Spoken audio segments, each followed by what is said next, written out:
Olá, minha gente, mais uma vez com vocês e participando do nosso programa o jornalista Pedro do Couto, que comentará, como sempre, os assuntos da semana.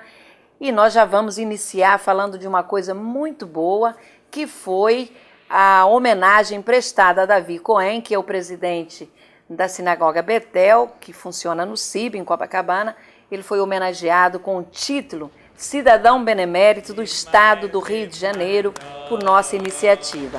Foi um evento emocionante com a participação de dois rabinos, o rabino Xerém, da própria Sinagoga Betel, e o rabino Isaac Ben-Zaken, representando a Sinagoga Shel Gimilu.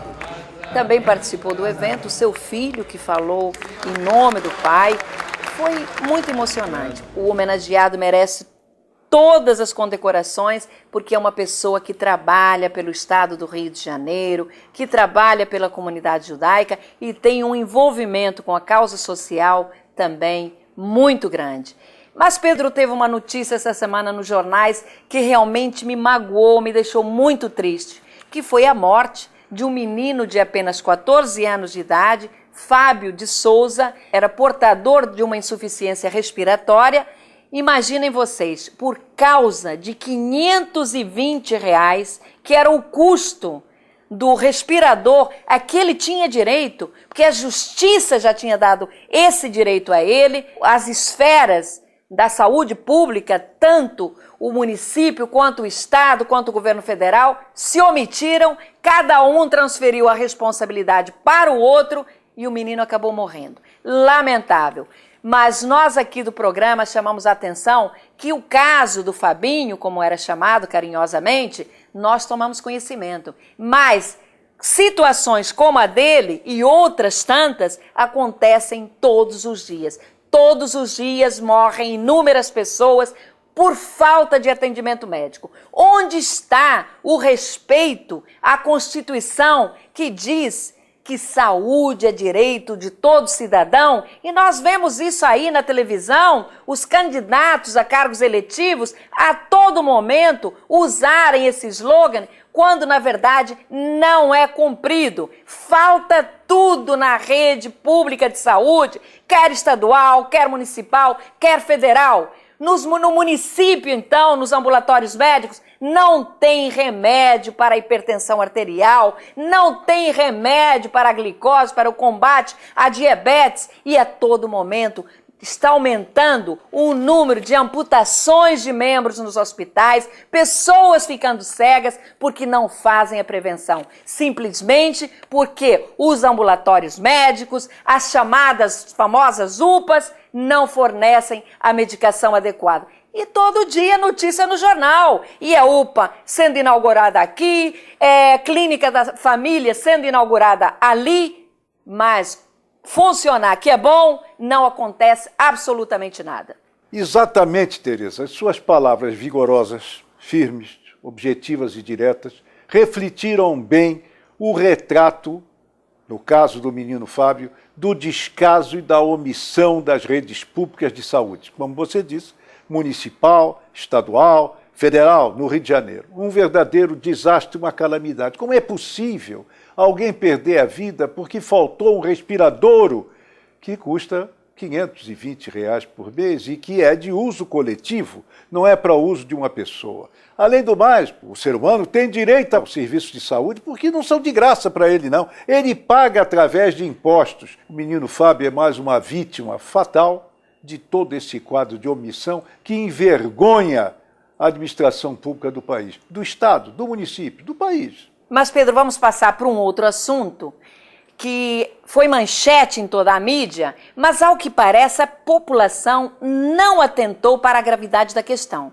que foi a quebra do sigilo bancário da filha do José Serra e de seu genro. O problema não são os personagens, não são os nomes, pois lá atrás a vítima foi um humilde caseiro, o Francenildo, todos nos lembramos, que teve o seu sigilo bancário violado porque teve a coragem de testemunhar que o então ministro da Fazenda, Antônio Palocci, frequentava uma mansão em Brasília usada por lobistas e garotas de programa. Palocci foi exonerado do cargo, ficou comprovado seu envolvimento na quebra do sigilo do caseiro que de vítima tinha passado a réu, quando os governistas afirmavam que ele havia recebido dinheiro, ou seja, 38 mil reais, para denunciar o ministro Palocci. Afinal, fez-se justiça e a Caixa Econômica agora foi condenada a pagar 500 mil reais de indenização ao caseiro por ter compactuado com a quebra de seu sigilo bancário. Gente, vocês sabem o que é quebrar o sigilo bancário, fiscal, ou seja lá o que for de uma pessoa? É o mesmo que arrombar a sua casa, vasculhar os seus armários e gavetas e depois expor a sua privacidade à opinião pública. Muito grave, gravíssimo. Mas agora, Pedro, estamos vivendo um novo escândalo, que é o envolvimento do filho da ministra da Casa Civil, Erenice Guerra, acusado de tráfico de influência, intermediando negócios de empresas com o gabinete civil e de ter cobrado para liberar crédito do BNDES. Uma vergonha. Erenice, como todos nós sabemos, é amiga íntima da candidata à presidência da República, Dilma Rousseff, e foi por ela indicada para o cargo.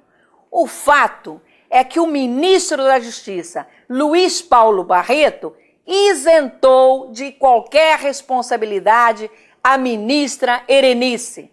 Diz que ela não seria investigada. No entanto, mandou abrir inquérito contra o filho, contra o Israel Guerra. Com esta atitude do ministro da Justiça, a ministra Dilma Rousseff, candidata à presidência da República, não seria envolvida no caso. E Erenice, vendo o seu filho envolvido no processo, teve que renunciar, teve que pedir o seu afastamento do cargo. Está correto o meu raciocínio, Pedro? Ou você tem uma outra interpretação? Tereza, corretíssimas as suas colocações.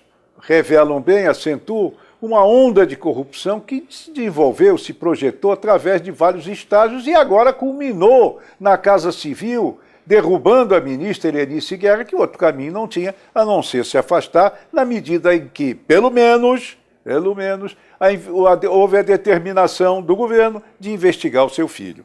Agora, o episódio reflete também na própria ex-chefe da Casa Civil, que a indicou para o cargo e candidata do PT à presidência da República, Dilma Rousseff, porque, afinal de contas, essas atividades que Erenice Guerra exerceu, ilegais, já vinham há muito tempo, não foram de agora. Agora elas explodiram com intensidade, de maneira que há uma responsabilidade governamental, no caso, nítida, e demonstra bem o nível a que atingiu a corrupção no país. É por isso que falta dinheiro para uma série de coisas públicas, de interesse público, de obras, de hospitais. Há pouco nós comentamos a respeito de um simples respirador num hospital federal, municipal ou estadual, seja o que for, mas localizado no Rio de Janeiro. Não há.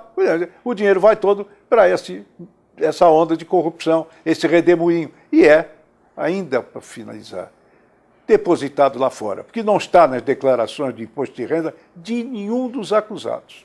Mas, Pedro, curioso, aqui entra em cena agora um personagem que, apesar de ter seu mandato de deputado federal cassado em 2005, pois ficou comprovado seu total envolvimento no mensalão do PT, estou falando do ex-ministro José Dirceu, que todos nós sabíamos que jamais deixou o governo. Sempre participou de tudo e agora, no encontro que teve com petroleiros petistas na Bahia, na última terça-feira, afirmou textualmente que o PT terá mais influência no governo de Dilma Rousseff do que no atual governo, acentuando que Lula é 2 vezes maior que o PT, enquanto Dilma representará a chegada do PT ao projeto partidário petista no governo.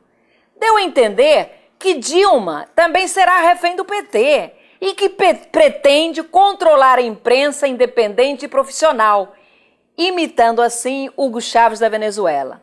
Sem perceber a presença da imprensa, criticou a mídia, defendeu o fortalecimento do partido. Na verdade, Dirceu fez um pronunciamento tentando atrair o debate político para si próprio, tentando desviar da opinião pública as denúncias feitas pela revista Veja que envolvem Erenice Guerra, ex-ministra da Casa Civil.